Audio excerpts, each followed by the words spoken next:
হঠাৎ করেই কৌটোর মধ্যে দেখলাম বেশ খানিকটা কাঁচা ছোলা পড়েছিল। তো আমি আগেই কাঁচা ছোলাগুলো ভিজিয়ে দিলাম, ভাবলাম পরে কিছু একটা করে নেব। তো বর সন্ধেবেলা বলল কিছু একটা বানাও, তো খিদে পেয়েছে। তখন আমি ভাবলাম কাঁচা ছোলা তো ভেজানোই আছে, তো কিছু একটা করে নিই। তো নমস্কার বন্ধুরা, আমার ইচ্ছে ভোজন চ্যানেলে তোমাদের স্বাগতম। তো আমি আজ বানাবো ছোলা ফ্রাই, মানে নিম্বু ছোলা ফ্রাই। একটু লেবুর রস দিয়েছি, তাই আমি নাম দিলাম নিম্বু ছোলা ফ্রাই। তো এদিকে দেখো, ছোলাগুলো আমি প্রেশার কুকারে সেদ্ধ হতে বসিয়ে দিলাম নুন দিয়ে।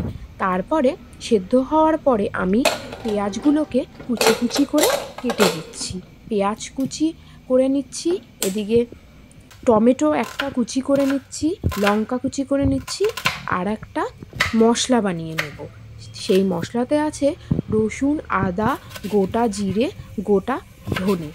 আমি এখানে রসুন কিন্তু একদম মানে ওপরের যে কি বলে রসুনের বাকলাটা, সেটা শুদ্ধই করছি, কারণ রসুনের যা দাম আমি মানে চটজলদিভাবে বানালে ছাড়াই না, এভাবে করলেও ভালো লাগে, ভালো করে একটু পেস্ট করে নিতে লাগে। ওইদিকে ছোলাটা দেখো আমাদের সেদ্ধ হয়ে এসছে। ছোলাটা কিন্তু তোমরা মিনিমাম 4 থেকে 5টা সিটি দেবে, কারণ এতে কোনো জল ব্যবহার করা হবে না, তাই ছোলাটাকে ভালো করে সেদ্ধ করে নিতে হবে আগেই।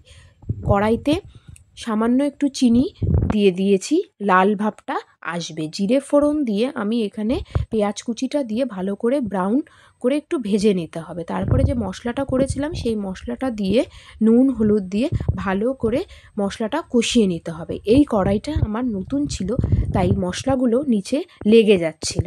মশলাটা কিন্তু ভালো করে কষিয়ে নিতে হবে, একদম মানে একটা সেন্ট আসবে, সেই মতো পেঁয়াজ রসুনের কষে গেলে দেখবে একটা সুন্দর সেন্ট আসে। সেই সেন্ট যতক্ষণ না আসবে তোমরা মশলাটা ভালো করে কষিয়ে নেবে। ছোলাটা দেখো একদম কিন্তু সেদ্ধ হয়ে গেছে। তোমরা এভাবে ঘুগনিও করতে পারো, যদি জল দিয়ে গ্রেভি টাইপস করো তাহলে এই জলটা কিন্তু ফেলবে না, এই জলটা দিয়েই করবে।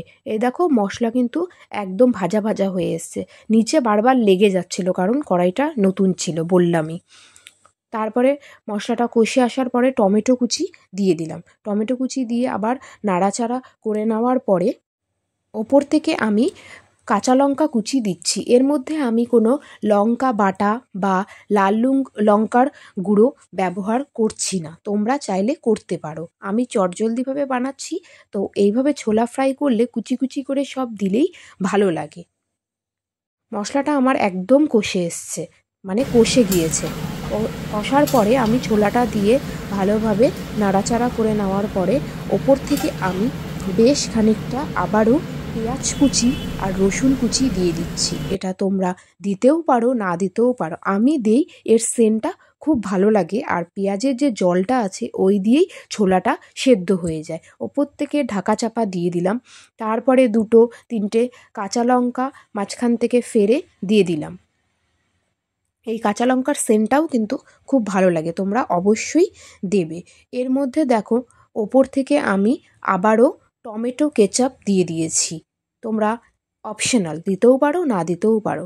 যেহেতু নিম্বু ছোলা নাম দিয়েছি, নিম্বু না দিলে কি হয়, ওপর থেকে একটা লেবুর রস ছড়িয়ে দিলাম। এর মধ্যে কিন্তু আমি কোনো রকমের গরম মশলা বা ভাজা মশলা ব্যবহার করছি না, তোমরা চাইলে করতে পারো।